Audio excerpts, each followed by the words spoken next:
Dikur shumica e ekspertëve të ekonomisë mendonin se edhe nën sulm, Irani nuk do ta mbyllte ngushticën e Hormuzit, përmes së cilës kalonte gati 1/5 e naftës botërore.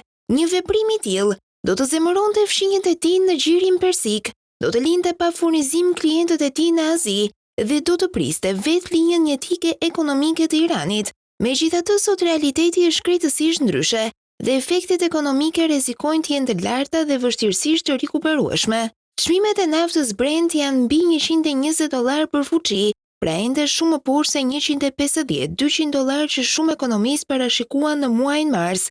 Çmimet e karburantit janë rritur, biletat ajrore janë shtrenjtuar dhe parashikimet për rritjen ekonomike janë ulur. Tregjet e aksioneve janë pranë niveleve rekord.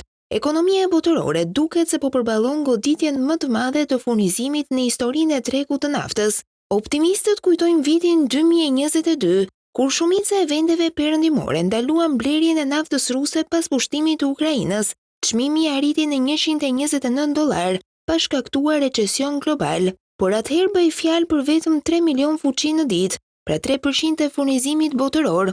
Çdo ditë që Hormuzi mbetet i mbyllur, pothuajse 5 herë më shumë volum hiqet plotësisht nga tregu global, dhe nëse hapet nesër, rreth 3% e prodhimit vjetor botëror tashmë është humbur. Ekzistojnë 3 mënyra për të balancuar tregun: rritja e prodhimit, përdorimi i rezervave dhe ulja e kërkesës përmes rritjes së çmimeve. Por opsioni i parë është i kufizuar nga vetë mbyllja e ngushticës, prandaj pjesa më e madhe e përshtatjes duhet të vijë nga përdorimi i rezervave ose ulja e kërkesës, dhe kjo tashmë po ndodh.